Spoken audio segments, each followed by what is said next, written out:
एक मुलाकात ऐसी शख्सियतों के साथ जिन्होंने दिया है अपने जीवन को एक नया मुकाम। रूबरू कराएंगे ऐसी कुछ हस्तियों के साथ एक खास शख्सियत के साथ मुलाकात जयदेव पटेल के साथ नंबर 1 इंडिया न्यूज पर।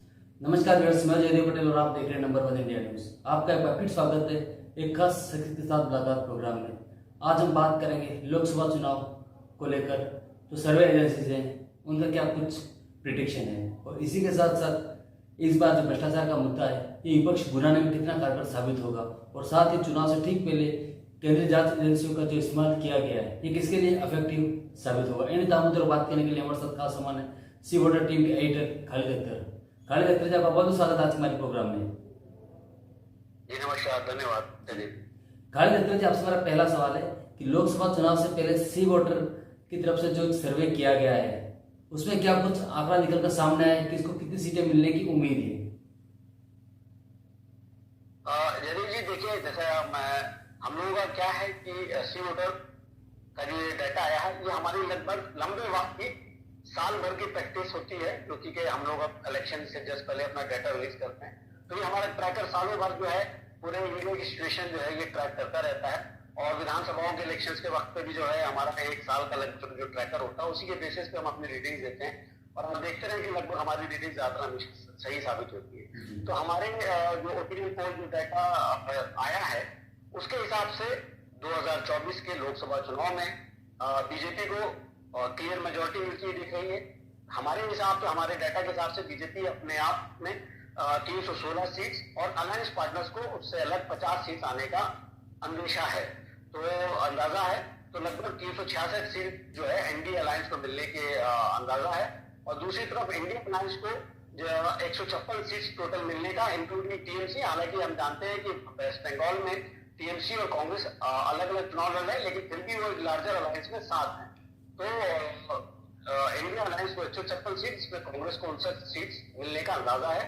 तो ये हमारा मोटा मोटी फिगर्स है कि एनडीए को 366 सीट जिसमें बीजेपी की 316 सीट, इंडिया अलायंस को 156 सीट जिसमें कांग्रेस की 59 सीट। ये हमारे प्रोजेक्शंस हैं जो हमने दिए हैं लोकसभा इलेक्शंस के लिए। जी जयदेव जी। खालिद अख्तर जी, अगर हम बात करते हैं तो इस बार जो विपक्ष है वो कहीं न कहीं 2024 लोकसभा चुनाव से ठीक पहले भ्रष्टाचार के मुद्दे को कहीं न कहीं उठाने की कोशिश कर रहा है। तो भ्रष्टाचार का जो मुद्दा है वो कितना बुनाने में कारगर साबित होगा विपक्ष, आपको लगता है इस इलेक्शन के अंदर? देखिए, हम जब अपने रिस्पोंडेंट से पूछते हैं कि भाई आपके लिए क्या सबसे बड़े मुद्दे हैं, तो वो बड़े मुद्दे वो गिनाते हैं। उसमें बेरोजगारी होता है एक बहुत बड़ा मुद्दा, महंगाई होता है, भ्रष्टाचार भी एक मुद्दा होता है, ठीक है।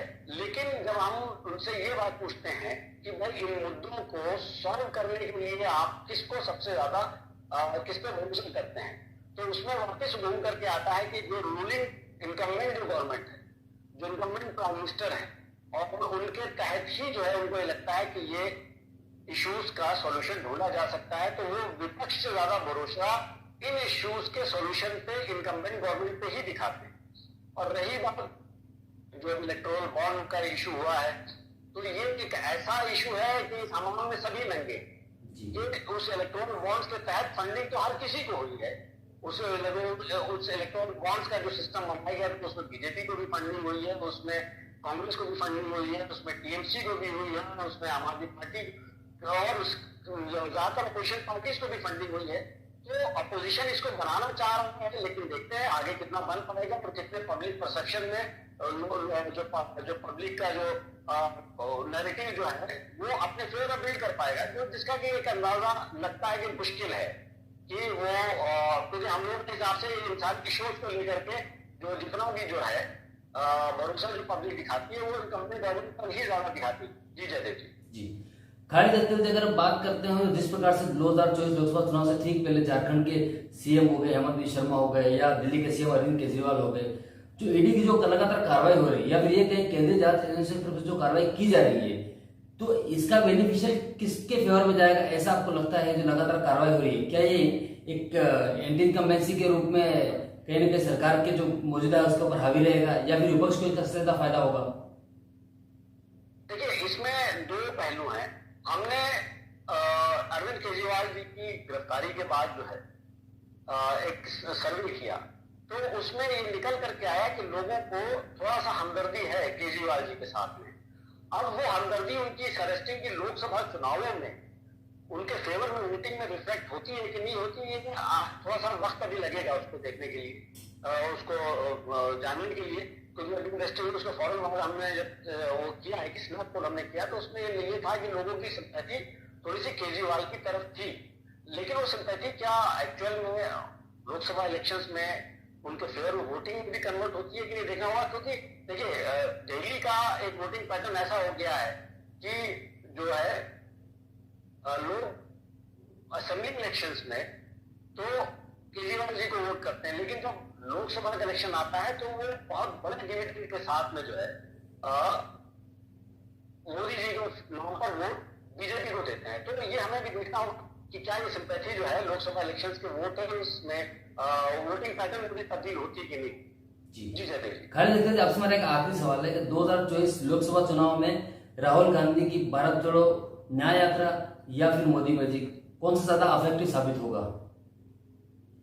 देखिए इसमें तो साफ हमारा जो सर्वे है वो क्लियरली दिखा रहा है कि हालांकि भारत जोड़ो यात्रा से राहुल गांधी की एक इंडिविजुअल इमेज में थोड़ा सा पॉजिटिव डेवलपमेंट उनके लिए एक आया है कि उनकी जो अप्रूवल रेटिंग जो थी भारत जोड़ो यात्रा 1 से पहले जहां पे थी उससे उनकी अप्रूवल रेटिंग इंप्रूव हुई, लेकिन वो इतनी इंप्रूव नहीं हुई है कि that can challenge the Modi magic at the moment. तो अभी तो जो है जो हमारे ट्रैकर और हमारे डाटा के ओपिनियन पोल के हिसाब से अभी तो ये लग रहा है कि लोगों के जहन पे मोदी मैजिक काम कर रहा है और वो क्लियर मेजोरिटी से अपनी गवर्नमेंट फॉर्म करते हुए दिख रहे हैं। भारत जोड़ो यात्रा से राहुल गांधी की अप्रूवल रेटिंग में जाहिर से बात है इजाफा हुआ है, लेकिन वो अभी इतना इजाफा नहीं हुआ है कि वो मोदी को जो है डिस्प्लेस कर सके। जी जयदीप, खाली देखते आपने हमारे समय दिया, आपसे आपका बहुत बहुत धन्यवाद। शुक्रिया जयदीप। Thank you.